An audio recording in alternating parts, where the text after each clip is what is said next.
നേരിനകത്ത് ഏറ്റവും ആദ്യം background score ചെയ്തത് ക്ലൈമാക്സിലെ എൻഡിങ് പോർഷനാണ്. മെമ്മറീസിനകത്ത് റെവലേഷൻസ് ഇതൊക്കെ ഉണ്ടല്ലോ, ബൈബിളിന്റെ ഇതിലേക്ക് വരുമ്പോൾ ഇയാൾ അരാമിയാന്ന് കണ്ടുപിടിക്കുന്നത്, അതൊക്കെ ഭയങ്കര നമുക്ക് ഗൂസ് ബംസ് വരുന്ന ഒരു ഏരിയയാണ്. ദൃശ്യത്തിനകത്ത് മ്യൂസിക്കലി പോലീസ് ജീപ്പ് ഇങ്ങനെ വരുമ്പോൾ മകളുടെ മുമ്പിലേക്ക് കയറി നിൽക്കുന്ന അച്ഛൻ എന്നൊക്കെ പറയുന്ന സാധനം ഉണ്ടല്ലോ. പണ്ട് ഞാനൊരു ഇതിൽ വർക്ക് ചെയ്യാൻ പോയിട്ട് എനിക്കൊരു 5000 രൂപ കിട്ടി. ആ 5000 രൂപയെ ഞാൻ എത്ര നാൾ ബാങ്കിലിട്ട് സൂക്ഷിച്ച് വെച്ചെന്നറിയാം. അമ്മച്ചി തന്നൊരു ധൈര്യമുണ്ട്. തോട്ടത്തിൻ്റെ ഒരു മൂല വിറ്റിട്ട് നമ്മൾ സിനിമ പഠിക്കും, നീ വിഷമമാക്കിയായിരിക്കടാ, നിനക്ക് കോൺഫിഡൻസ് നമ്മൾ ചെയ്തിരിക്കുമെന്ന് പറഞ്ഞു. ഈ ഓഡിയൻസ് മനസ്സിലാക്കേണ്ട ഒരു സിനിമ എന്ന് പറയുന്നത് മേക്ക് ബിലീഫാണ്. സിനിമയെ അങ്ങ് വിശ്വസിപ്പിക്കുകയാണ്. അതൊന്നും റിയൽ ലൈഫിൽ നടക്കുകയല്ല. ഈ ലാഗ് ഇടാതെ സിനിമ ചെയ്യുന്നത് എനിക്കിഷ്ടമല്ല. സിനിമ ഫീൽഡ് വരുമ്പോൾ ചില പൊരുത്തക്കേടുകളുണ്ട്. എന്നെ സംബന്ധിച്ചിടത്തോളം നമ്മളൊരു വാക്ക് പറഞ്ഞാൽ വാക്കായിരിക്കും, ഞാൻ പെട്ടെന്ന് ഇറിറ്റേറ്റഡ് ആവും. നമ്മളൊരു ആർട്ടിസ്റ്റ് ഇന്ന സമയത്ത് വന്ന് ചെയ്യുമെന്ന് പറഞ്ഞാൽ ചെയ്യണം. ഒഫീഷ്യലി ക്ലോസ് ആകുന്നില്ല, പക്ഷേ ലാൽ സാറിൻ്റെ അല്ലെങ്കിൽ ജോർജ് ഡ്യൂട്ടിയുടെ പോയിന്റ് ഓഫ് വ്യൂ നോക്കുമ്പോൾ ക്ലോസ് ആയി. അങ്ങനെ ഇങ്ങനെ ചെയ്തപ്പോൾ അതിനകത്ത് നിന്ന് ഇങ്ങനെ ഒരു ഡയലോഗ് വന്നതാണ്, it's like a case that is close but will never close. Jeethu ജോസഫാണ് നമുക്കിപ്പോൾ. നമസ്കാരം. നമസ്കാരം. ഈ നേരെ ശരിക്കും കോഡ് റൂം ഡ്രാമയാണെന്നാണ് കേൾക്കുന്നത്. അപ്പോൾ എനിക്ക് ഈ വക്കീലന്മാർ അങ്ങോട്ടും ഇങ്ങോട്ടും വാദിക്കുന്ന സിനിമകളാണ് ഭയങ്കര ഇഷ്ടം. ഈ പിങ്ക് ഇറങ്ങുന്ന സമയത്ത് അമിതാഭ് ബച്ചൻ്റെ അത് നേർകൊണ്ട പാർവയായ സമയത്തും ഞാൻ പോയി കണ്ടിട്ടുണ്ടായിരുന്നു. ഈ സിനിമയുടെ അനൗൺസ്മെൻറ്റ് വരുന്ന സമയത്ത് ഞാൻ ആ പടങ്ങൾക്ക് ഓർത്തിട്ടുണ്ടായിരുന്നു. മൂടതായിരിക്കണമെന്നില്ല, പക്ഷേ ആ ജോണറിലുള്ള പടങ്ങളും നമുക്ക് വേണമെന്ന് ആഗ്രഹിക്കുന്ന ഒരാളാണ്. നേര് അങ്ങനെ ഒരു ജോണറിൽ പിടിക്കുന്നതിൻ്റെ കാരണം ഈ പറയുന്ന അത്തരമൊരു ഇതായിരുന്നു, അതേ ത്രെഡ് നമ്മളെ മോഹിപ്പിച്ചതാണ്. Thread മോഹിപ്പിച്ചതാണ് definitely. കാരണം ഇപ്പോൾ നിങ്ങൾ ഇത് കണ്ടു കഴിയുമ്പോൾ നിങ്ങളിപ്പോൾ ഈ പറഞ്ഞ സിനിമകളുമായിട്ടുള്ള വ്യത്യാസം മനസ്സിലാവും. ഇത് ഞാൻ ശാന്തിയുടെ കൂടെ ഇരുന്ന് സ്ക്രിപ്റ്റ് വർക്ക് ചെയ്ത് വന്നു കഴിഞ്ഞപ്പം അപ്പോൾ എനിക്ക് മനസ്സിലായി അതിനകത്തെ കോടതി അല്ല റിയൽ കോടതി, അങ്ങനെയൊന്നും അല്ല. അപ്പം നമ്മൾ ഈ ത്രെഡ് ഈ തോട്ട് വന്ന് ഡെവലപ്പ് ചെയ്തപ്പോൾ ഞാൻ ശാന്തിയോട് ആദ്യം പറഞ്ഞത് എനിക്കൊരു ഒതൻറ്റിക് ആയിട്ടുള്ളൊരു കോടതിയായിട്ട് വർക്ക് ചെയ്യണം. അതായത് അധികം ആൾക്കാരും മജോറിറ്റി ആൾക്കാരും കാണാത്തതാണ് ഈ കോടതിക്കകം എന്താണ് അവിടെ നടക്കുന്നത്. കണ്ടിട്ടുള്ളതല്ല സിനിമയിലൂടെയാണ്. കാരണം ചുമ്മാ അങ്ങോട്ട് ആർക്കും പോകേണ്ട കാര്യമില്ല, ചുമ്മാ അങ്ങോട്ട് ചെന്ന് ആരും അങ്ങനെ കേട്ടിട്ടുമില്ല. അതാണ്. അപ്പം അതൊന്ന് എക്സ്പീരിയൻസ് ചെയ്യിക്കുക എന്നുള്ളതാണ്. പക്ഷേ ഇപ്പോൾ ഈയിടെയായിട്ട് കുറച്ച് റിയലിസ്റ്റിക് കോടതികൾ വരുന്നുണ്ട്, അതൊക്കെ ഹ്യൂമർ ബേസ്ഡ് ആണ്. പക്ഷേ ഒരു സീരിയസ് ക്രൈം നടക്കുമ്പോൾ അവിടെ ഒരു കോടതിയുടെ അതിനോടുള്ളൊരു അപ്രോച്ച് ഉണ്ട്, ദാറ്റ്സ് ഡിഫറെൻറ്റ്. പിന്നെ ഒത്തിരി ചെറിയ ചെറിയ കാര്യങ്ങളുണ്ട് അതിനകത്ത്. എങ്ങനെ ഒരു ലോയർ നടക്കണം, എങ്ങനെ ബൗ ചെയ്യണം, അത് ചെയ്യണം, പുറംതിരിഞ്ഞ് നടക്കാൻ പാടില്ല ജഡ്ജിക്ക്, അങ്ങനെയൊക്കെ ഉണ്ട്. അപ്പോൾ ഇത് മുഴുവൻ പറഞ്ഞു വന്നപ്പോൾ എനിക്ക് ഇതിനകത്ത് മാക്സിമം ഇതിനകത്ത് ഉൾക്കൊള്ളിക്കണമെന്നുണ്ട്. എനിക്ക് പറ്റാവുന്നിടത്തോളം ഉൾക്കൊള്ളിച്ചു. ഒരു 70% അത് ഒരു ഒതൻറ്റിക് കോടതിയാണ്, ഒരു 30% നമ്മൾ സിനിമാറ്റിക് ആക്കിയിട്ടുണ്ട്. കാരണം 100% കോടതി ചെയ്ത് കഴിഞ്ഞാൽ ബോറടിക്കും ഓഡിയൻസിന്. അപ്പോൾ അതിനെ സിനിമാറ്റിക് ആക്കി നിർത്തുകയും അറ്റ് ദ സെയിം ടൈം ആ കോടതി പ്രൊസീജിയേഴ്സ് ഒക്കെ മാക്സിമം ഞങ്ങൾ ഫോളോ ചെയ്യാൻ നോക്കിയിട്ടുണ്ട്. പിന്നെ ഇതൊരു കൊല്ലം കൊണ്ടൊക്കെ തീരുന്നതാണ് ഒരു കേസ്. ആ കേസിനെ നമ്മൾ 2.5 മണിക്കൂർ കൊണ്ടാണ് കാണിക്കുന്നത് സംഭവവാസങ്ങൾ. അപ്പം ആ രീതിയിൽ നമുക്കത് സിനിമാറ്റിക് ആക്കിയേ പറ്റൂ. അപ്പം ബേസിക്കലി ആ തോട്ട് കിട്ടിയപ്പോൾ എനിക്കൊരു മാക്സിമം, അതായത് ഒരു വക്കീലന്മാർ കയറി കണ്ടാൽ കുഴപ്പമില്ല, അവർ തെറ്റില്ലാതെ ചെയ്തിട്ടുണ്ട്, അല്ലാതെ ഇത് പക്കാ കോടതിയാണെന്ന് പറയില്ല, തെറ്റില്ലാതെ അവർ ചെയ്തിട്ടുണ്ട്, അവർ എഫേർട്ട് ഇട്ടിട്ടുണ്ട് എന്ന് പറഞ്ഞാൽ മതി, നമ്മൾ ഹാപ്പി. അപ്പോൾ ആ രീതിയിലാണ് നമ്മളതിനെ അപ്രോച്ച് ചെയ്തത്. എന്തായാലും മോഹൻലാൽ എന്ന് പറയുന്ന നടൻ വാദിക്കുന്നത് കാണാൻ ഭയങ്കര രസമാണ്. ചില സമയത്ത് കൈയുടെ ചലനമൊക്കെ നമ്മൾ ഭയങ്കരമായിട്ട് നോട്ടീസ് ചെയ്തിട്ടുണ്ട് പല പടങ്ങളിലും. ഞാനും ഇതിനകത്ത് എക്സ്പെക്റ്റ് ചെയ്യുന്നുണ്ട്, അതെങ്ങനെയാണെന്ന് അറിയില്ല, നമ്മുടെ ഇപ്പോഴും പടം കണ്ടിട്ടില്ലാത്തതുകൊണ്ട് ആ തരത്തിലുള്ള എക്സ്പെക്റ്റേഷൻസ് ഉണ്ട്. ചില ഷാർപ്പ്നെസ്സൊക്കെ ഒരു പക്ഷേ പുള്ളി അറിയാതെ തന്നെ വരുന്ന ചില മാനറിസംസ് ഉണ്ട്, ഇല്ലെങ്കിൽ കൈയുടെ ചില ചലനങ്ങളുണ്ട്. അത് ഒരുപക്ഷെ ഒരു അഭിനേതാവിൻ്റെ ശരീരം മുഴുവനും അഭിനയിക്കുന്ന രീതിയിലൊക്കെ പലതരത്തിൽ നിരൂപകരൊക്കെ വാഴ്ത്തിപ്പാടിയിട്ടുണ്ട്. ആ തരത്തിലുള്ള ചില മൊമെൻറ്റ്സൊക്കെ ചിലപ്പോൾ അറിയാതെ വീണ് കിട്ടിയിട്ടുണ്ടാവും അല്ലേ ഈ സിനിമയിലുണ്ട്. അത് നിങ്ങൾ കാണുമ്പോൾ നിങ്ങൾക്ക് മനസ്സിലാവും. കാരണം കൂടുതലും ഒത്തിരി നടക്കാനും ഒത്തിരി വലിയ ശരീരം എടുത്ത് അഭ്യാസം കാണിക്കാൻ പറ്റുന്നൊരു സിനിമയല്ല ഇത്. അപ്പോൾ വളരെ കോടതിയാണ്, വളരെ സട്ടിലായിട്ടുള്ള മൂവ്മെൻറ്റ്സേ പറ്റുള്ളൂ. അങ്ങനത്തെ ലുക്ക് കാര്യങ്ങൾ അങ്ങനത്തെയൊക്കെ അതിനകത്ത് ഉള്ളത്. അത് ഈ പറഞ്ഞ പോലെ നിങ്ങളത് കാണുമ്പോൾ നിങ്ങൾക്ക് മനസ്സിലാവും. ഈ സാങ്കേതികമായി കോടതി ചിത്രീകരിക്കുന്ന ചില സിനിമകളിലൊക്കെ ഈ ആൾക്കാർക്ക് ലാഗ് അടിക്കുന്ന ഒരു സ്വഭാവമുണ്ട്. ഈ ലാഗിനെ മറികടക്കുകയാണ് ജീത്തു ജോസഫ് എന്ന് പറയുന്ന സംവിധായകനെ ഏറ്റവും കൂടുതൽ ശ്രദ്ധിച്ചിട്ടുണ്ടാവുക. മേക്കിങ്ങിൽ ആ ലാഗിനെ മറികടക്കുക എങ്ങനെയായിരിക്കും? ലാഗിനെ ഇല്ലെങ്കിൽ അത് സൗന്ദര്യമായിട്ട് തന്നെ അനുഭവിക്കുന്ന രീതിയിൽ എങ്ങനെയായിരിക്കും മേക്ക് ചെയ്തിട്ടുണ്ടാവുക? എൻ്റെ സിനിമയിൽ എപ്പോഴും ഞാൻ ലാഗ് ഇടും. ഈ ലാഗ് ഇടാതെ സിനിമ ചെയ്യുന്നത് എനിക്കിഷ്ടമല്ല. കാരണം നമ്മുടെയൊക്കെ ജീവിതത്തിലുണ്ട് വിരസതകൾ, നമ്മുടെ ജീവിതത്തിൻ്റെ ഭാഗമാണ്. അപ്പം നമ്മൾ ഈ സൊസൈറ്റി നമ്മുടെ കഥകൾ പറയുമ്പോൾ ഞാൻ കുറച്ചുകൂടെ കഥകൾ റിയലിസ്റ്റിക് ആയിട്ട് അപ്രോച്ച് ചെയ്യാൻ ശ്രമിക്കുന്ന ഒരാളാണ്. എൻ്റെ കഥകളെല്ലാം അങ്ങനെ ഒരു സിനിമയിൽ ലാഗ് വേണം. പക്ഷേ ഞാനൊരു മാസ് സിനിമ നാളെ ചെയ്താൽ ഞാൻ ആ ലാഗ് എന്നുള്ളത് ചിലപ്പോൾ എടുത്ത് കളയും. കാരണം അത് വേറൊരു മൂഡാണ്. അപ്പം ഇവിടെ ഇതിനകത്ത് ലാഗ് വേണം, പക്ഷേ അതിൻ്റെ ഒരു അളവ് ഫിക്സ് ചെയ്യണം. നമ്മൾ കുറച്ചിങ്ങനെ ഇത് ചെയ്ത് കയറി വന്നു കഴിയുമ്പോൾ അത് കയറ്റിക്കൊണ്ട് വരണം. അതിങ്ങനെ ഒരു സിഗ്സാഗ് ആയിട്ട് പോകണം എപ്പോഴും. അതാണ് നമ്മൾ ത്രൂ ഔട്ട് ഇങ്ങനെ ഒരു ടെമ്പോയിൽ കൊണ്ടുപോകുന്നതിനേക്കാൾ നല്ലത് ഇങ്ങനെ പോയി നമ്മളൊന്ന് ഇരുത്തി അത് കഴിഞ്ഞ് വരും. ഇതിനകത്ത് ഏറ്റവും വലിയ ചലഞ്ച് അതായിരുന്നു. അപ്പോൾ അതിന് വേണ്ട ചില കാര്യങ്ങൾ ഞങ്ങൾ സ്ക്രിപ്റ്റിൽ ശ്രദ്ധിച്ച് ചെയ്തു. ഇപ്പോൾ കണ്ടവർ പറയുന്നു എൻഗേജിങ് ആണെന്ന് പറയുന്നു. അപ്പോൾ ഞങ്ങൾ ഹാപ്പി. ഇനി 21-ാം തീയതി ഇറങ്ങുമ്പോൾ ബാക്കി ജനങ്ങളോട് അല്ല അവിടെ ഇവിടെയൊക്കെ കുറച്ച് ലാഗ് ഉണ്ടെന്ന് പറഞ്ഞാൽ എനിക്കൊരു കുഴപ്പമില്ല. ത്രൂ ഔട്ട് സിനിമ ലാഗ് ഉണ്ടായിരുന്നാൽ മതി. അത് വരില്ല എന്ന് എനിക്ക് തോന്നുന്നത്. കാരണം അങ്ങനെ ലാഗിനുള്ള ഒരു സ്പേസ് ഇല്ല. കാരണം ഒന്ന് കഴിയുമ്പോഴത്തേക്കും അടുത്തതിലേക്ക് കയറി വരും. അങ്ങനെ ഒരു രീതിയിലാണ്. അതിന് വേണ്ടിയുള്ള ഒരു സൈലൻസ് മാത്രം, അത് മ്യൂസിക്കിന് മുമ്പുള്ള ഒരു സൈലൻസ് എന്നുള്ള എന്നൊക്കെ പറയുന്ന പോലെ തന്നെ. കാരണം ചില ഇപ്പം നമ്മളിപ്പം ഒരു പർട്ടിക്കുലർ സാക്ഷിനെ എന്താ പറയുക, നമ്മൾ ഇത് ചെയ്യുന്നു, ഇപ്പം വിസ്തരിക്കുന്നു. ആ സമയത്ത് ആ സാക്ഷിയുടെ ഈ കേസിൽ എത്രത്തോളം ഇമ്പോർട്ടൻ്റ് ആണെന്നുള്ളതിനനുസരിച്ചിരിക്കും അതിൻ്റെ ഒരു സീരിയസ്നെസ്, ആ വിസ്താരത്തിൻ്റെ സീരിയസ്നെസ്. ഇപ്പോൾ ഞാൻ പറയാം, ഒരു ഇൻവെസ്റ്റിഗേറ്റീവ് ഉദ്യോഗസ്ഥനെയാണ് വിസ്തരിക്കുന്നതെങ്കിൽ അയാൾ വന്ന് ഫാക്ട്സ് പറഞ്ഞിട്ടങ്ങ് പോകും. അത് വേണേൽ എനിക്ക് ഒഴിവാക്കാമായിരുന്നു. പക്ഷേ അത് പ്രൊസീജിയറിൻ്റെ ഭാഗമാണ്. അല്ലെങ്കിൽ വേറെ ഏതെങ്കിലും ഇപ്പോൾ ഒരു ഡോക്ടറുണ്ട്, ഗവൺമെൻറ് ഡോക്ടറുണ്ട്. ഡോക്ടർ വന്നു കഴിഞ്ഞാൽ ആ വ്യക്തി വന്ന് ഫാക്ട്സ് പറഞ്ഞിട്ട് പോകും, അതിനപ്പുറത്തേക്കൊന്നും പറയാനില്ല.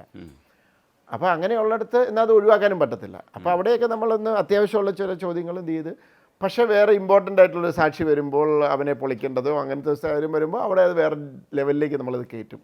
അപ്പോൾ അത് അഡ്ജസ്റ്റ് ചെയ്തൊക്കെ സെറ്റ് ചെയ്ത് അതനുസരിച്ച് ഓർഡറിലൊക്കെ വെച്ച് ആൾക്കാരെ ഇങ്ങനെ കൊണ്ടുപോകുക എന്നുള്ളതാണ് നമ്മുടെ സ്ക്രീൻ പ്ലേയുടെ ഒരു എന്താ പറയുക, അതിൻ്റെ ഒരു ഇമ്പോർട്ടൻസ്, അതിൻ്റെ ഒരു റോള് വരുന്നത്, സ്ക്രീൻ പ്ലേയുടെ റോൾ അവിടെയാണ് വരുന്നത്. അത് ഞങ്ങൾ മാക്സിമം എഫേർട്ട് ഇട്ട് ചെയ്തിട്ടുണ്ട്. അത് വർക്കൗട്ട് ആയെന്നാണ് വിശ്വാസം. അത് കേൾക്കുമ്പോഴത്തേക്ക് എനിക്ക് ആത്മവിശ്വാസം കൊണ്ട് വർക്കൗട്ട് ആയിട്ടുണ്ടാവാം. മറ്റൊന്നുള്ളത്, ഈ അടുത്ത് ടിനു പാപ്പച്ചൻ്റെ ചാവേർ ഇറങ്ങുന്ന സമയത്ത് ഈ ടിനു പാപ്പച്ചൻ്റെ സ്വാതന്ത്ര്യം അർദ്ധരാത്രിയിലും അതേപോലെ അജഗജാന്തരമൊക്കെ കണ്ടിട്ടുള്ള പ്രേക്ഷകരുണ്ടായിരുന്നു. ഇവർ ചാവേർ കണ്ടപ്പോൾ അവർക്ക് ഇഷ്ടപ്പെട്ടില്ല. കാരണം ടിനു പുതിയൊരു സിനിമ ഉണ്ടാക്കുന്നതല്ല അവർ പ്രതീക്ഷിച്ചു വന്നത്. ആ വാർപ്പ് മാതൃകയിലൊരു സിനിമ ആസ്വദിക്കുക എന്നുള്ള അർത്ഥത്തിൽ വന്നതാണ്. ഇതൊരു ദൃശ്യം എന്ന് പറയുന്ന ഒരു മൈൽ സ്റ്റോൺ സിനിമ ചെയ്തു വെച്ചിട്ട് നമ്മുടെ ചരിത്രം തന്നെ ആയിട്ടുള്ള ഒരു സിനിമ ചെയ്തിട്ടുള്ള ആളാണ് ജിത്തു ജോസഫ്. പലപ്പോഴും പ്രേക്ഷകർ ആ തരത്തിൽ മാത്രം പുതിയ സിനിമയെ അപ്രോച്ച് ചെയ്യാതെ ആ തരത്തിൽ അപ്രോച്ച് ചെയ്യുന്നതിൻ്റെ ഒരു ഹെവിനെസ് ഒരുപക്ഷെ അത് ഡ്രോബാക്കായിട്ട് ചില സ്ഥലത്തൊക്കെ സംസാരിച്ചിട്ടുണ്ട്. മമ്മിയാൻ മീയും മൈ ബോസും ഒക്കെ ചെയ്തിട്ടുള്ള ഒരാളാണെന്ന് ആൾക്കാർ മറക്കുകയാണ്. കാരണം അതൊക്കെ മേലെയാണ് ദൃശ്യത്തിൻ്റെ ഒരു എഫക്റ്റ് എന്ന് പറയുന്നത്. അതൊരു കൺട്രി മുഴുവനും വ്യാപിക്കുക, വിദേശ രാജ്യങ്ങളിലേക്ക് റീമേക്ക് ചെയ്യപ്പെടുക, അങ്ങനെയൊക്കെ പോയ സ്ഥിതിക്ക് അതിൻ്റെ ഒരു ഭാരം കിടപ്പുണ്ട്. അത് മറികടക്കുന്നത് ഒരു സംവിധാനം എന്നുള്ള രീതിയിലോ എഴുതുന്ന സമയത്തോ എപ്പോഴെങ്കിലുമൊക്കെ അങ്ങനെ ഒരു ഇത് ഭാരമായിട്ട് വന്നിട്ടുണ്ടോ? ഭാരമായിട്ട് നമ്മൾ എടുക്കാതിരിക്കുക, അത്രേ ഉള്ളൂ. അത് പ്രശ്നമാണ്. ഇപ്പം ടിനുവിൻ്റെ കാര്യം പറഞ്ഞു. ആസ് എ ഫിലിം മേക്കർ അദ്ദേഹത്തിന് ഡിഫറെൻറ്റ് സിനിമകൾ ചെയ്യാൻ ആഗ്രഹം കാണും. അദ്ദേഹം ചെയ്യണ്ടേ, അദ്ദേഹം ആ എഫേർട്ട് ഇട്ടു. വരുന്നത് എന്തും വരട്ടെ എന്ന് പറഞ്ഞാൽ ആ ധൈര്യത്തോടെ ചെയ്യുക, അത് തന്നെയാണ് ചെയ്യേണ്ടത്. ഞാനും അതുകൊണ്ടാണ് ദൃശ്യം കഴിഞ്ഞപ്പോൾ നേരെ ലൈഫ് ഓഫ് ജോസ് ഊട്ടിയിലേക്ക് കയറിയത്. അല്ലാതെ അടുത്തൊരു ത്രില്ലർ ചെയ്യാനല്ല ഞാൻ ശ്രമിച്ചത്. എനിക്കത് മാറി ചെയ്യണം. അത് ഈ പറഞ്ഞ പോലെ ആൾക്കാർ അതുമായിട്ട് പൊരുത്തപ്പെടണം. പക്ഷെ പിന്നെയും ആൾക്കാർ ഇത് ചെയ്യുമ്പോൾ ഇപ്പം ഞാൻ ഇത് ചെയ്തു, കൂമൻ ചെയ്ത് കഴിഞ്ഞ് ഞാനിപ്പം ഒരു ഇമോഷണൽ ഡ്രാമയായിട്ടാണ് ഇറങ്ങുന്നത്. ഇത് കഴിഞ്ഞാൽ എൻ്റെ വരാൻ പോകുന്ന ഒരു ഹ്യൂമർ സിനിമയാണ് നുണക്കുഴി. അപ്പോൾ എന്നെ സംബന്ധിച്ചുള്ള ഇത് മാറണം. എനിക്ക് ഇടയ്ക്കിടയ്ക്ക് മാറി ചെയ്യണം. അല്ലെങ്കിൽ എനിക്ക് വിരസതയുണ്ടാവും. ഞാൻ പ്രേക്ഷകർക്ക് വിരസത ഉണ്ടാകാതെ നോക്കുന്ന കൂട്ടത്തിൽ ഞാൻ എൻ്റെ ലൈഫിലും വിരസത ഉണ്ടാകാതെ നോക്കണ്ടേ. അപ്പോൾ അതിന് മാക്സിമം എഫേർട്ട് ഇടും. അതൊരു ഭാരമായിട്ട് എടുക്കാതെ അതൊരു ചലഞ്ചായിട്ട് എടുത്ത് ശ്രമിച്ചുകൊണ്ടേയിരിക്കുക. വർക്കൗട്ടായ ഭാഗ്യം. തീർച്ചയായിട്ടും വർക്കൗട്ട് ആവണം. ഞങ്ങൾക്ക് വേറെ ജോണറിലും സിനിമകൾ കാണണം. പക്ഷേ ഒരു പ്രോബ്ലം ഉള്ളതെന്ന് വെച്ചാൽ ദൃശ്യത്തെക്കുറിച്ച് നമുക്ക് ഇപ്പോഴും സംസാരിക്കാതിരിക്കാൻ പറ്റില്ല. പലതരത്തിൽ അത് പല ആസ്പെക്റ്റിൽ പല വ്യാഖ്യാനങ്ങൾ വന്നുകൊണ്ടേയിരിക്കുന്നുണ്ട്. അതൊരു ചലച്ചിത്രത്തിൻ്റെ ഒരു കാലാതിവർത്തിയായിട്ടുള്ള മുൻപോട്ട് പോക്കിൻ്റെ ഭാഗമാണ്, നല്ലതാണ്. അതുമായിട്ട് ബന്ധപ്പെട്ട് ഞങ്ങളൊക്കെ തമാശയ്ക്ക് പോലും, തമാശയ്ക്കാണെങ്കിലും അത് സീരിയസ് ആയിട്ടുള്ള ഒരുപാട് കാര്യങ്ങൾ, നമുക്ക് നമ്മളോട് കള്ളം പറയാൻ പറ്റുമോ എന്നുള്ള ചോദ്യമൊക്കെ ചോദിച്ചിട്ട് വിഷ്വലിൻ്റെ പവറിനെ കുറിച്ച്, അതിനകത്ത് വിഷ്വലിൻ്റെ സാധ്യതയാണല്ലോ ഉപയോഗിച്ചിരിക്കുന്നത്. ആ കള്ളത്തെ വിഷ്വലൈസ് ചെയ്ത് മാറ്റുക ഇല്ലെങ്കിൽ അത് പതിപ്പിക്കുക എന്ന് പറയുന്ന വിഷ്വലിൻ്റെ സാധ്യതയുണ്ട്. അതിപ്പോൾ ചിലപ്പം നമ്മൾ ചില ദൃശ്യങ്ങളൊക്കെ കാണുന്ന സമയത്ത് അത് നമ്മുടെ മനസ്സിനെ സ്വാധീനിക്കുന്നതും, ഇല്ലെങ്കിൽ ഒരു വീഡിയോ കാണുന്ന സമയത്ത് ആ വികാരമായിട്ട് സാത്മ്യത്തിലൊക്കെ എത്തുമ്പോൾ ദൃശ്യത്തിനൊരു പവറുണ്ട്. അപ്പോൾ സിനിമ കല ആൾക്കാർ ഒരുപാട് സ്വാധീനിക്കും. അപ്പോൾ ദൃശ്യ മോഡലിനെ കുറിച്ച് ഇടയ്ക്ക് IPS ആയിട്ടുള്ള ശ്രീജിത്ത് സാർ പറഞ്ഞത്, ദൃശ്യ മോഡലിൽ ചെയ്ത എല്ലാവരെയും പിടിക്കാൻ പറ്റി, ദൃശ്യം കൊണ്ടുണ്ടായ ഗുണം അതാണെന്ന് പറയുന്നത്. അപ്പോൾ ദൃശ്യത്തെ ഒരു ബെഞ്ച് മാർക്കായിട്ട് അവർ പോലും കാണുന്നു എന്നുള്ള രീതിയിൽ ചർച്ച ചെയ്യപ്പെടുന്നുണ്ട്. ഇതിൽ ആ വിഷ്വലിൻ്റെ സാധ്യതയുണ്ടല്ലോ, അതിനെ ഉപയോഗിച്ചിരിക്കുന്ന ഏരിയ എന്ന് പറയുന്നത് ആ കള്ളം റിപ്പീറ്റ് ചെയ്യാൻ വേണ്ടിയിട്ട് എല്ലാവരെയും സഹായിക്കുന്ന ഒരു വിഷ്വലൈസേഷൻ്റെ സാധ്യതയുണ്ട്. ഇത് ഈ കാലഘട്ടത്തിൽ ഒരുപക്ഷെ പഠന വിധേയമാകുന്നുണ്ട് പലതരത്തിലും. പണ്ട് മുതലേ നമ്മൾ ദൃശ്യങ്ങളെക്കുറിച്ച് സംസാരിക്കാറുണ്ട്. ഈ കല നമ്മളെ സ്വാധീനിക്കും, മനുഷ്യനെ സ്വാധീനിക്കും എന്നുള്ള ഉറപ്പാണ്. ഇപ്പം ലാലേട്ടൻ ഒരു സാധനം കെട്ടിക്കഴിഞ്ഞാൽ അത് ഒരുപാട് പേര് അനുകരിക്കുന്നതിൻ്റെ പിന്നിൽ ഇങ്ങനെയുണ്ട്. അതിനെ പലതരത്തിലും നമ്മൾ വ്യാഖ്യാനിക്കാറുണ്ട്. ഈ ദൃശ്യത്തിൻ്റെ ഇപ്പോഴുള്ള ഈ വ്യാഖ്യാനം കാണുമ്പോൾ എങ്ങനെയാണ് അതിനെ നോക്കിക്കാണുന്നത്? അല്ല, എന്നെ സംബന്ധിച്ചിടത്തോളം ഞാൻ ആദ്യമൊക്കെ നല്ല അമ്പരപ്പായിരുന്നു. ഇപ്പം അത് വലിയൊരു യൂഷ്വൽ ഇതായി മാറി. മറ്റിടത്തൊരു സംഭവം നടന്നിട്ടുണ്ട്, ദൃശ്യ മോഡലാണോ? ആണോ? ഓക്കെ, ഞാനങ്ങ് പോവും. അന്നൊക്കെ ആണോ, ഇതായിരുന്നു റിയാക്ഷൻ. അയ്യോ, ഇങ്ങനെയൊക്കെ പറയാറ്. ഇപ്പം ആണോ? ഓക്കെ. ഇപ്പം ചിരിച്ചങ്ങ് തള്ളും. സിനിമ സ്വാധീനിക്കും, ഒരു സംശയം വേണ്ട. ഞാനൊരു എക്സാമ്പിൾ പറയാം. ഞാൻ ഡൈ ഹാർഡ് 2 എന്ന് പറഞ്ഞൊരു ബ്രൂസ് വില്ലീസിൻ്റെ ഒരു ആക്ഷൻ ഫിലിമുണ്ട്. ഞാനന്ന് ഇവിടെ നിന്നിട്ട് നമ്മുടെ ഷേണായിസിലാണ് കാണുന്നത്. ഭയങ്കര രസമോ, ഭയങ്കര ഒരു ആക്ഷൻ, എനിക്ക് ഭയങ്കര ഇഷ്ടമുള്ളൊരു സിനിമയാണ്. സിനിമ കഴിഞ്ഞ് ഇറങ്ങി വന്നിട്ട് ഞാൻ ആദ്യം ചെയ്തത് നേരെ തിയേറ്ററിന് പുറത്തിറങ്ങി വന്നിട്ട് പെട്ടിക്കടയിൽ നിന്നൊരു സിഗരറ്റ് മേടിച്ചിട്ട് വലിച്ചു. എന്നിട്ട് പുള്ളി ഇങ്ങനെ, തണുപ്പുള്ള ഒരു എയർപോർട്ടിലാണ് ഈ സംഭവം മുഴുവൻ നടക്കുന്നത്, ഫുൾ മഞ്ഞും ഇതുമായിട്ട്. അപ്പോൾ പുള്ളി ഇങ്ങനെ വലിച്ചിട്ട് ഇങ്ങനെ വിടുന്നുണ്ട്, ഇങ്ങനെ പുക വിടുന്നുണ്ട്. ഞാൻ നേരെ സിഗരറ്റ് വന്നിട്ട് ഇങ്ങനെ വലിച്ചു വിട്ടു. കാരണം എന്നെ അത് ഭയങ്കരമായിട്ട് ഇത് ചെയ്തു. ഇപ്പോൾ നമ്മളൊക്കെ വല്ലപ്പോഴും ഒക്കെ ഒരു വേറെ സോഷ്യൽ ഡ്രിങ്കർ, ഞാൻ ഡ്രിങ്ക്സൊക്കെ ലിക്കറൊക്കെ കഴിക്കുന്ന വല്ലപ്പോഴും. അപ്പോൾ എവിടെയെങ്കിലുമൊക്കെ ഇങ്ങനെ ഇരിക്കുമ്പോൾ നമ്മൾ ഇപ്പം വയ്ക്കുമ്പോൾ നല്ലൊരു സിനിമ കണ്ടു. സിനിമ കണ്ടപ്പോൾ ചിലവരുണ്ടല്ലോ നല്ല വിസ്കിക്കകത്തേക്ക് ഐസൊക്കെ ഇട്ടിട്ട് ഓൺ ദ റോക്സ് ഇങ്ങനെ കഴിക്കുന്നത് കാണുമ്പോൾ ഞാനിങ്ങനെ ഓക്കെ, ഇന്ന് വൈകുന്നേരം അടിച്ചേക്കാത്തതിന് നമുക്കൊരു ടെംപ്റ്റേഷൻ വരും. അപ്പോൾ നമ്മളെ സ്വാധീനിക്കും. അതുപോലെ തന്നെയാണ് അത്. പിന്നെ അത് ഏതെടുക്കണം എന്നുള്ളതാണ് അതിനകത്ത് ചോദ്യം. ഇപ്പം ദൃശ്യത്തിനകത്ത് ഒരിടയ്ക്ക് പറഞ്ഞു, ആ സമയത്തുണ്ടായിരുന്നു ഒരു റോങ് മെസ്സേജ് വരുന്നു, ക്രൈം ഒളിപ്പിക്കുക എന്ന് പറയുന്ന ഒരു സാധനം പറഞ്ഞു. ആ ആംഗിളിൽ നിന്ന് ചിന്തിച്ചാൽ അങ്ങനെ. വേറെ കുറേ പേര് പറഞ്ഞു, ആ മകൾ ചെയ്ത് കണ്ടില്ലേ, ഒരു പ്രശ്നം വന്നപ്പോൾ ആ അമ്മയോട് പറഞ്ഞു. അവിടെ വേണേൽ ആ മകൾക്ക് അത് ഒളിച്ചു വെക്കാമായിരുന്നു. പക്ഷേ ആ മകളത് ചെയ്തില്ല, ആ അമ്മയുമായിട്ട് കമ്മ്യൂണിക്കേറ്റ് ചെയ്തു. അതൊരു പോസിറ്റീവ് ആംഗിളാണ്. അത് എടുക്കുന്ന വ്യക്തിയെ അനുസരിച്ചിരിക്കും. ഇപ്പോൾ ക്രൈം ചെയ്യാനിരിക്കുന്ന ഒരുത്തിനെ സംബന്ധിച്ച് ഇതാണ്. പക്ഷേ അവരൊക്കെ മനസ്സിലാക്കേണ്ടത്, ഈ ഓഡിയൻസ് മനസ്സിലാക്കേണ്ട ഒരു സിനിമ എന്ന് പറയുന്നത് മേക്ക് ബിലീഫാണ്. സിനിമയെ അങ്ങ് വിശ്വസിപ്പിക്കുകയാണ്. അതൊന്നും റിയൽ ലൈഫിൽ നടക്കുകയില്ല.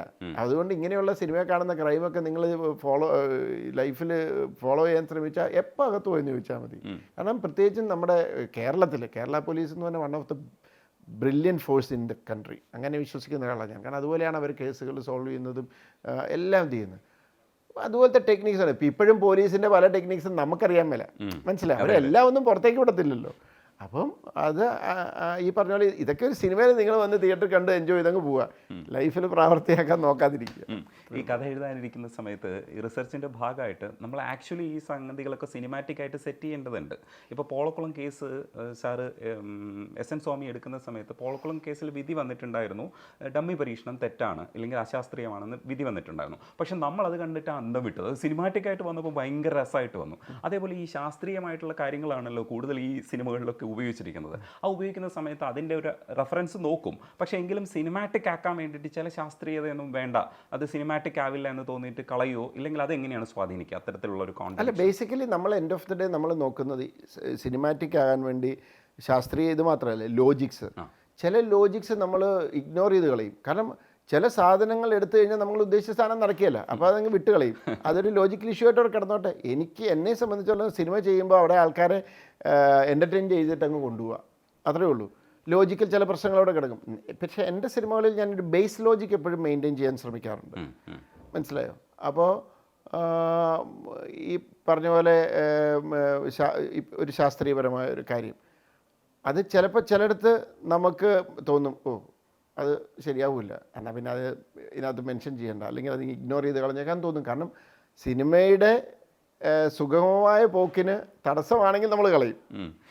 അതിനകത്തേക്ക് ഭയങ്കരമായിട്ട് കോൺട്രിബ്യൂട്ട് ചെയ്യുന്നുണ്ട് നമ്മളത് യൂസ് ചെയ്യും. അതൊന്ന്. പിന്നെ രണ്ടാമത് ഇപ്പോൾ ഈ പറഞ്ഞല്ലോ അത് കറക്റ്റ് അല്ല എന്ന് കോടതി പറഞ്ഞു. പക്ഷേ ജനങ്ങളെ സംബന്ധിച്ചിടത്തോളം പുതിയൊരു സാധനമാകേണ്ടത്. ഇത് കൊള്ളാമല്ലോ, ഇത് സൂപ്പർ പരിപാടിയാണല്ലോ എന്ന് അന്നൊക്കെ ഞാൻ വിചാരിച്ചിട്ടുണ്ട്. കാരണം ഞാൻ CBI കാണുമ്പോൾ അതിൻ്റെ തന്നെ വേറെ രീതിയിലാണ് ഞാനിപ്പോൾ ഈ നേരിനകത്ത് പറയുന്നത്. നേരിനകത്ത് കോടതി പലരും കണ്ടിട്ടില്ലാകാം. അപ്പോൾ കാണാത്തവർക്ക് സിനിമ കണ്ട കോടതിയുള്ളൂ. ഇങ്ങനെയാണല്ലേ കോടതി, അവർക്കൊരു ഇങ്ങനെയൊക്കെയാണല്ലേ അതിൻ്റെ ഓരോ ചെറിയ കാര്യങ്ങൾ അത് താല്പര്യമുള്ളവർക്ക്. ചിലപ്പോൾ അതിനകത്ത് താല്പര്യമില്ലാത്തവർക്ക് ചിലപ്പോൾ ഇതൊന്നും വലിയ കാര്യമില്ലായിരിക്കും. പക്ഷേ ഇതൊക്കെ കൗതുകത്തോടെ കാണാൻ താല്പര്യമുള്ളവർക്ക് അത് രസമായിട്ടും വരാം. ഇതിലിപ്പോൾ കോറൈറ്ററായിട്ട് ശാന്തി വരുന്നുണ്ട്.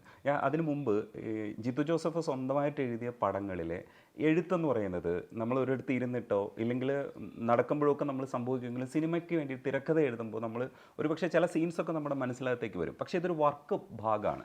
ഈ സ്ട്രെസ്സൊക്കെ വരും. അപ്പോൾ ഈ സ്ട്രെസ്സ് വരുമ്പോഴത്തേക്ക് ത്രില്ലിംഗ് ആണെങ്കിൽ ഒരുപക്ഷെ എഴുതി പോകുമായിരിക്കും. അല്ലെങ്കിൽ അത് സ്ട്രെസ്സൊക്കെ എങ്ങനെയാണ് മെയിൻറ്റെയിൻ ചെയ്യണം, ഒരിടത്ത് ഇരുന്നാണോ ചെയ്യണം, ഈ വർക്കിൻ്റെ സ്വഭാവം എന്താണെന്ന് പറയാം. എൻ്റെ സിനിമകളെന്ന് പറയുന്നത് ഇപ്പോൾ ഒരു 3 സബ്ജക്റ്റ് മനസ്സിൽ വർക്ക് ചെയ്യുന്നുണ്ട്. അത് മനസ്സിലേ ഉള്ളൂ. അതൊരു ഫ്രെയിമായി എവിടെയെങ്കിലുമൊക്കെ ഇങ്ങനെ എന്തെങ്കിലുമൊക്കെ കിട്ടി കുറച്ച് വർക്ക് ചെയ്ത് വെച്ച് ഒരു ഫ്രെയിം ആയി കഴിയുമ്പോൾ ഞാൻ പതുക്കെ അത് ഒരു ബുക്കിലേക്കൊക്കെ ആക്കും, പേപ്പറിലേക്ക് ഇങ്ങനെ ആക്കും. പേപ്പറിൽ തന്നെയാണ്, പിന്നെ ഡിജിറ്റലല്ല. എനിക്ക് എഴുതാനാണ് ഇഷ്ടം. അപ്പം ഞാനിങ്ങനെ ഒരു ബുക്കിലേക്കാക്കി ഇങ്ങനെ പോയിൻറ്റ്സ് നോട്ട് ഡൗൺ ചെയ്തിടും. ഇങ്ങനെ റഫ് സീൻ ഓർഡർ എഴുതും. അതിട്ട് ഒരു സീൻ ഓർഡറിന് 2 പേജ് ഇട്ടേക്കും ബ്ലാങ്കായിട്ട്. അടുത്തതിന് ഇങ്ങനെ ഒരു സീനിന് അടുത്ത സീനിന്. എന്നിട്ട് പിന്നീട് നമ്മൾ ഈ യാത്രകളിൽ എന്തെങ്കിലുമൊക്കെ എന്തെങ്കിലുമൊക്കെ ഒരു ഐഡിയ കിട്ടിക്കഴിയുമ്പോൾ ആ സീനിൽ ഒരു ഡയലോഗ് കിട്ടി, നല്ലൊരു ഡയലോഗ്. ഇത് അങ്ങനെ. ഇപ്പം ദൃശ്യം 2 വർക്ക് ചെയ്യുന്ന സമയത്ത് ഞാനിങ്ങനെ ഒരു ഫ്രെയിമൊക്കെ ആയിക്കഴിഞ്ഞപ്പം എൻ്റെ മനസ്സിലേക്ക് വന്ന ഒരു വിഷ്വലായിരുന്നു ആ ലാസ്റ്റ് ഷോട്ടിൽ ലാൽ സാർ ഇങ്ങനെ ആ മരത്തിൻ്റെ അവിടെ നിന്ന് നോക്കി ഇതെല്ലാം പറഞ്ഞിട്ട് ഇങ്ങനെ നടന്നു പോകുന്ന ഷോട്ട്. അതൊക്കെ ഞാനിങ്ങനെ മാർക്ക് ചെയ്ത് വെച്ച് ഞാനിങ്ങനെ ഇത് ചെയ്തു, സ്ക്രിപ്റ്റ് എഴുതാനായിട്ട് ഇറക്കുന്നു. അപ്പം ഞാൻ ഓർത്തു ലാൽ സാർ നടന്നു വന്നു. ശരിക്കും പിന്നെ ആ കേസ് ഒഫീഷ്യലി ക്ലോസ് ആകുന്നില്ല. പക്ഷേ ലാൽ സാറിൻ്റെ അല്ലെങ്കിൽ ജോർജ് ഡ്യൂട്ടിയുടെ പോയിന്റ് ഓഫ് വ്യൂ നോക്കുമ്പോൾ ക്ലോസ് ആയി. അങ്ങനെ ഇങ്ങനെ ചെയ്തപ്പോൾ അതിനകത്ത് നിന്ന് ഇങ്ങനെ ഒരു ഡയലോഗ് വന്നാണ്, it's like a case that is closed but will never close. അപ്പോൾ ഞാനത് അപ്പം തന്നെ അവിടെ എഴുതി ആ ഡയലോഗ് അവിടെ നിന്ന് ജസ്റ്റ് ഇങ്ങനെ മാർക്ക് ചെയ്തിട്ടു. അതുപോലെയുള്ള ഇങ്ങനെ എന്തെങ്കിലുമൊക്കെ ഡയലോഗുകൾ അവർ നമ്മളെ തന്നെ വാച്ച് ചെയ്യുന്നു എന്നൊക്കെ പറഞ്ഞാൽ ഇങ്ങനത്തെ ഒരു പേജിൽ പിന്നെ ചിലപ്പോൾ ഇത് മറന്നു പോകത്തില്ല എങ്കിലും എഴുതും. അപ്പോൾ അവിടെ ഇവിടെയൊക്കെ ആയിട്ട് ഈ സീനിൽ ഈ ഡയലോഗ് എന്നാണ്. എന്നിട്ട് നമ്മൾ സീരിയസ് ആയിട്ട് സ്ക്രിപ്റ്റ് റൈറ്റിങ്ങിലേക്ക് ഇരുന്ന് എഴുതാൻ തുടങ്ങുമ്പോൾ നമ്മൾ ഈ ബുക്ക് വെച്ചിട്ടാണ് എഴുതുന്നത്. റെഫറൻസ് വെച്ചിട്ട് ബുക്ക് വെച്ചിട്ട് ഇത് ഈ ഡയലോഗാണ് നമ്മൾ പറഞ്ഞിരുന്നത്. പിന്നെ അതിൽ നിന്ന് മാറ്റങ്ങളൊക്കെ വരാം. ഒരു ഡ്രാഫ്റ്റ് കഴിയുമ്പോൾ പിന്നെ മാറ്റങ്ങളൊക്കെ വരാം. ഇപ്പോൾ ജിത്തു ജോസഫിൻ്റെ കഥ പറയാൻ ഒരുപാട് പേര് അല്ലെങ്കിൽ ഒരുപാട് പ്രൊഡ്യൂസേഴ്സ് കിട്ടും. പക്ഷേ ഡിക്റ്റേറ്റീവിൻ്റെ സമയത്ത് കുറച്ചൊരു റിസ്കി ആയിട്ടുള്ളൊരു സാധനമായിരുന്നു. എനിക്ക് തോന്നുന്നു കോ പ്രൊഡ്യൂസറായിട്ട് അമ്മയും വന്നിട്ടുണ്ട് എന്നാണ് മനസ്സിലാക്കുന്നത്.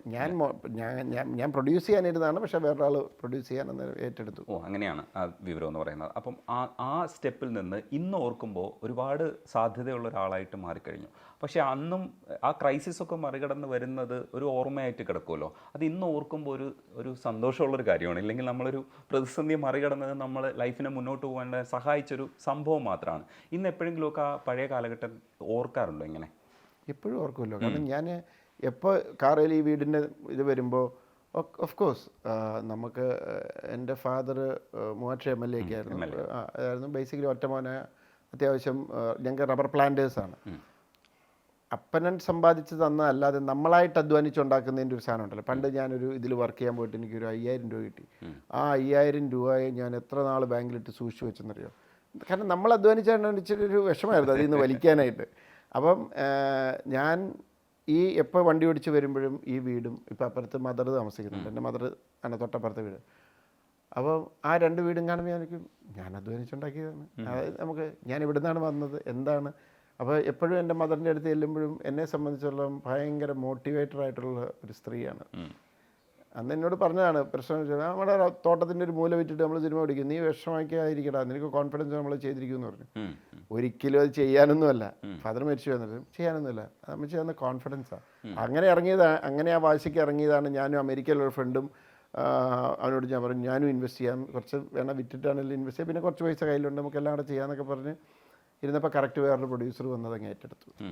അപ്പം പക്ഷേ അമ്മച്ചി തന്നൊരു ധൈര്യമുണ്ട്. അപ്പോൾ അതൊരു നമ്മളിപ്പം അമ്മച്ചീനെ കാണുമ്പോഴും ഈ പറഞ്ഞ പോലെ നമ്മൾ ഈ വീട് നമ്മൾ നോക്കുമ്പോൾ ഓക്കെ ഞാൻ അധ്വാനിച്ചുണ്ടാക്കിയ നമുക്കൊരു സന്തോഷം തോന്നും. നമ്മൾ അധ്വാനിച്ച് ഉണ്ടാക്കിയത് പാഴയും പറ്റിച്ചും ഇതൊന്നുമല്ല. അതിൻ്റെ ഒരു എപ്പോഴും ഓർക്കും. ഞാനെപ്പോഴും അങ്ങനെ ആ പഴയ ഞാനൊരു നാട്ടിൻപുറത്തുകാരൻ, ഒരു കൃഷിക്കാരൻ്റെ മകൻ. ഫാദർ MLA ആണെങ്കിൽ പോലും ഞാൻ കൂടുതൽ അദ്ദേഹത്തിൻ്റെ ഭയങ്കര കൈപ്പുണ്യമുള്ള കൃഷിക്കാരനാണെന്നാണ് നാട്ടുകാർ പറഞ്ഞത്. ഇപ്പോൾ റബ്ബർ അറിയാമല്ലോ, ഫാദർ കൊണ്ടുപോയി വളം ഇടുമ്പോൾ എല്ലാവരും റെഡിയാകും. കാരണം ആ സമയത്ത് മഴ പെയ്തിരിക്കും, ഏത് വേനലാണ്. അങ്ങനെ കൈപ്പുണ്യമുള്ളൊരു കർഷകനാണെന്നാണ് പറയുന്നത്. എനിക്കിപ്പോഴും ആ ഒരു കർഷക ഇതാണ്. പക്ഷേ അതുകൊണ്ട് തന്നെ സിനിമ ഫീൽഡ് വരുമ്പോൾ ചില പൊരുത്തക്കേടുകളുണ്ട്. എന്നെ സംബന്ധിച്ചിടത്തോളം നമ്മളൊരു വാക്ക് പറഞ്ഞാൽ വാക്കായിരിക്കണം. അത് പറഞ്ഞാൽ അപ്പം സിനിമയിൽ അങ്ങനെയൊന്നും അല്ല, അതൊക്കെ മാറും. ഞാൻ പെട്ടെന്ന് ഇറിറ്റേറ്റഡ് ആവും. നമ്മളൊരു ആർട്ടിസ്റ്റ് ഇന്ന സമയത്ത് വന്ന് ചെയ്യുമെന്ന് പറഞ്ഞാൽ ചെയ്യണം. എന്നിട്ട് അതിൽ നിന്ന് പോകുമ്പോൾ എനിക്ക് ഇതാവും. പിന്നെ ഞാനിപ്പോൾ അതുമായിട്ട് അങ്ങ് പൊരുത്തപ്പെടുവാണ്. മനസ്സിലായോ? ഇവിടെ ഇങ്ങനെയാണ് എന്ന് പറയുന്നത്. ഈ സിനിമകൾ നോക്കുമ്പോഴത്തേക്ക് എനിക്ക് ഇപ്പം മൈ ബോസ് കണ്ടിട്ട് ചിലരൊക്കെ ഭയങ്കര ഇഷ്ടമാണെന്ന് പറയും. എനിക്ക് മെമ്മറീസ് ഭയങ്കര ഇഷ്ടമായിരുന്നു. അപ്പോൾ ദൃശ്യം ഭയങ്കര വിജയങ്ങൾ നേടുമ്പോഴും നമ്മൾ ആവർത്തിച്ച് കാണുമ്പോഴും ഒക്കെ ചില സിനിമകൾ ഞാൻ ആവർത്തിച്ച് കാണാൻ ഇഷ്ടപ്പെടുന്ന സിനിമകളുണ്ടാവും, അതിൽ മെമ്മറീസ് ഉണ്ട്. അപ്പം ജിത്തു ജോസഫിൻ്റെ മനസ്സിനകത്ത് ഈ സിനിമകളിൽ എടുത്തിട്ട് സിനിമ പറയണ്ട, പക്ഷെ ഒരു സീൻ എടുത്തിട്ട് പറയാൻ പറഞ്ഞാൽ അത് നന്നായിട്ട് വന്നു എന്ന് പറയില്ല, ഒരു സാധനമില്ല. അത് ഭയങ്കരമായിട്ട് ഓർത്ത് വയ്ക്കുന്ന അങ്ങനത്തെ മൊമെൻറ്റ്സ് അത് ഒന്ന് ഷെയർ ചെയ്യാമോ? ഏതെങ്കിലും പറഞ്ഞു. എൻ്റെ സിനിമയുടെ സിനിമയുടെ അത് മൈ ബോസിനകത്ത് തന്നെയാണ്. ആ ഡൈനിങ് റൂം സീൻ സായിയേട്ടൻ ഇരിക്കുമ്പോൾ എന്നെ ചേട്ടനെ പോലെ ഇരിക്കുന്നു എന്ന് പറയുമ്പോൾ ഇല്ല അച്ഛൻ എൻ്റെ അച്ഛനാ ഇവൻ്റെ മുത്തച്ഛനാന്നൊക്കെ പറഞ്ഞ് നല്ല പ്രായമുണ്ടെന്നൊക്കെ പറഞ്ഞാൽ ആ സീൻസില്ലേ എനിക്കെപ്പോഴും ഹ്യൂമറാണ് ഞാൻ പെട്ടെന്ന് ഇത് ചെയ്യുന്നത്. പിന്നെ മെമ്മറീസിനകത്ത് റെവലേഷൻസ് ഇതൊക്കെ ഉണ്ടല്ലോ. റെവലേഷൻ അതായത് അച്ഛനോട് മറ്റേ പറഞ്ഞിട്ടിങ്ങനെ വരുമ്പോൾ അരാമിയ അല്ല മറ്റേ മലയിലെ പ്രസംഗം എന്ന് പറഞ്ഞു കഴിയുമ്പോൾ അവിടെ ഇങ്ങനെ ഒരു മ്യൂസിക്കൽ ബിൽഡപ്പിലുള്ള സാധനം. അതുപോലെ ആ ബൈബിളിൻ്റെ ഇതിലേക്ക് വരുമ്പോൾ ഇയാൾ അരാമിയ എന്ന് കണ്ടുപിടിക്കുന്ന അതൊക്കെ ഭയങ്കര നമുക്ക് ഗൂസ് ബംസ് വരുന്ന ഒരു ഏരിയയാണ് അങ്ങനത്തെ ഇത്. പിന്നെ ദൃശ്യത്തിനകത്ത് മ്യൂസിക്കലി പോലീസ് ജീപ്പ് ഇങ്ങനെ വരുമ്പോൾ മകളുടെ മുമ്പിലേക്ക് കയറിയിരിക്കുന്ന അച്ഛൻ എന്നൊക്കെ പറയുന്ന സാധനം ഉണ്ടല്ലോ. അങ്ങനത്തെ സീക്വൻസും അതൊക്കെ ഇങ്ങനെ വരുമ്പോൾ വല്ല ടി വിയിൽ വരുവാണെങ്കിൽ നമ്മൾ കുറച്ച് നേരം അത് കണ്ടിട്ട് അങ്ങ് പോകും. അല്ല ഈ പ്രൊഡക്ഷനിലിരിക്കുമ്പോഴേ അത് ഒരു കാര്യം കൂടെ ഉണ്ട്. നമ്മൾ ചെയ്ത സീനായിരിക്കും, പക്ഷെ നമ്മളും എക്സ്പെക്ട് ചെയ്യും ഇങ്ങനെയായിരിക്കും പ്രൊഡക്ഷൻ കഴിഞ്ഞു വരുന്നതെന്ന്. പക്ഷെ കഴിഞ്ഞു വരുമ്പോൾ നമുക്കൊരു ഗുമ്മ് കിട്ടില്ലേ? നമ്മളിരുന്ന് കാണുമ്പോഴത്തേക്ക് നമ്മളറിയാതെ നമ്മൾ ഇങ്ങനെ ഉയർന്നിരുന്ന് കണ്ടുപോകുന്ന ചില സാധനങ്ങളുണ്ടാവും. അങ്ങനത്തെ ഉണ്ടായിട്ടില്ലേ പ്രൊഡക്ഷൻ സമയത്തൊക്കെ? അല്ല അത് ഈ പറഞ്ഞ സീൻസാണ് ഇത് വിത്ത് മ്യൂസിക്. കാരണം എൻ്റെ സിനിമകൾക്ക് മിക്കവാറും തീം മ്യൂസിക്സ് നേരത്തെ സെറ്റ് ചെയ്തിട്ടുണ്ടാവും. അപ്പോൾ ഷൂട്ട് കഴിഞ്ഞ് അപ്പോൾ ഷൂട്ട് തീരുമ്പോൾ തന്നെ സ്പോട്ട് എഡിറ്റിങ്ങിൽ വന്നിട്ടുണ്ടാകും. സ്പോട്ട് എഡിറ്റർ അപ്പം തന്നെ മ്യൂസിക്കിൻ്റെ ഒരു പീസ് താഴെ ഇടും. അത് ഫൈനലല്ല, അപ്പം തന്നെ നമുക്ക് ആ ഫീല് കിട്ടും. മനസ്സിലായോ? അത് തന്നെ ഇതിനകത്തുണ്ട്. ഈ ഇപ്പോൾ ഇത് നേരിനകത്ത് ഏറ്റവും ആദ്യം നമ്മൾ ചെയ്ത പീസ് എന്ന് അല്ലെങ്കിൽ ബാക്ക്ഗ്രൗണ്ട് സ്കോർ ചെയ്തത് ക്ലൈമാക്സിലെ എൻഡിങ് പോർഷനാണ്. കാരണം അത് നമ്മുടെ തീം മ്യൂസിക് ഇട്ടാണ് ചെയ്തത്. അത് അവിടെ ഷൂട്ട് ചെയ്ത് ആ ഷോർട്സ് എല്ലാം എടുത്തപ്പോൾ തന്നെ നമ്മുടെ ലാപ്ടോപ്പിൽ അതിട്ടിട്ട് മ്യൂസിക് ഇട്ട് ഞങ്ങൾ കണ്ടു. ആ ഒരു പോർഷനുണ്ട്. അത് തന്നെ മ്യൂസിക് ഡയറക്ടർ ആദ്യം അതങ്ങ് ചെയ്ത് തീർത്തു. കാരണം ഓൾറെഡി അത് ഫിക്സ്ഡ് സാധനമാണ്. പിന്നെയാണ് ബാക്കിയെല്ലാം ചെയ്തത്. അപ്പം ഈ പറഞ്ഞ പോലെ ഷൂട്ട് കഴിയുമ്പോഴും ഇമ്മീഡിയറ്റൊക്കെ നമുക്ക് ഇത് ഉള്ളതൊക്കെ വെച്ച് നമ്മളിങ്ങനെ കാണുമ്പോൾ നമുക്ക് അതിൻ്റെ ഒരു മ്യൂസിക് കൂടെ വരുമ്പോഴാണല്ലോ അതിൻ്റെ ഒരു ഈ കൂടെ നിൽക്കുന്ന ടെക്നീഷ്യന്മാരെ കൂടെ കുറിച്ച് പറഞ്ഞിട്ട്. ഇതിൻ്റെ ക്യാമറമാൻ സതീഷ് കുറുപ്പാണ്, കോസ്റ്റ്യൂം ലിൻഡ. ഈ സതീഷ് കുറുപ്പ് തുടരുന്നുണ്ട്. അതേപോലെ editor Vinayak, editor Vinayak, production controller Boban, makeup Amaldev എന്ന് പറഞ്ഞ ആള്, പിന്നെ സ്റ്റില്ല് ബെനറ്റ്. അപ്പോൾ നേര് വിജയിക്കട്ടെ. തിയേറ്ററിൽ പുതിയൊരു വിജയം എന്നുള്ള പുതിയൊരു ജിത്തു ജോസഫിനെ അടയാളപ്പെടുത്തട്ടെ. ആശംസിക്കുന്നു. Thank you so much.